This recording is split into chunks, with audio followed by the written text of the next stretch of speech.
Ok.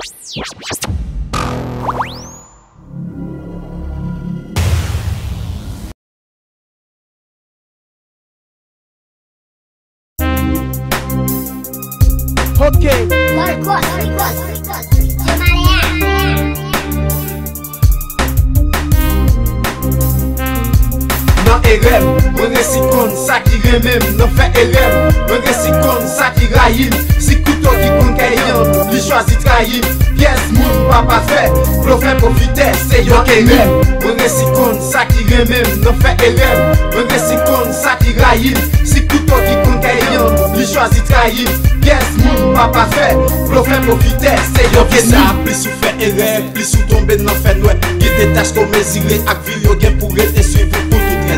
Sans fréquenter c'est pareil ou qu'elle y est. Sans faire c'est loué, pour sa parole là y est. 1, 2, 3, 4 millions erreurs. Qu'on rive à cause des moun qu'on fait crédit ou bien des quoi. D'un coup yon madame ou yon famille ou bien bon partenaire. Zami sans condition yon c'est nan yon ken toujours quoi. Nek sa yon gen plaisir parce que qu'on relè au tout est. Si n'te connaît nan qualité zami t'a fait choix pour yon toujours supérieur. Et même là yon t'a inférieur. Là yon t'a piégé, moi t'a pris yon prend même couleur. Yon t'a coup coca noir, yon trouve yon bouteille claire. Yo tan kou vit fume yo klere ou pa kon sa ki derrière. Jwa que ça c'est yon vex pou zami blo fem yo.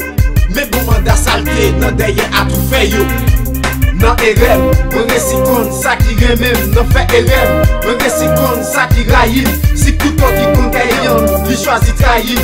Yes, moun papa fe, blo fe profite, se yo erem. Mwen resikon sa ki remem. Nan fe erem, mwen resikon sa ki rayim. Si kouto ki kon kayan, li chwazi trahim. Yes, moun papa fe, blo fe profite, se yo ennemi.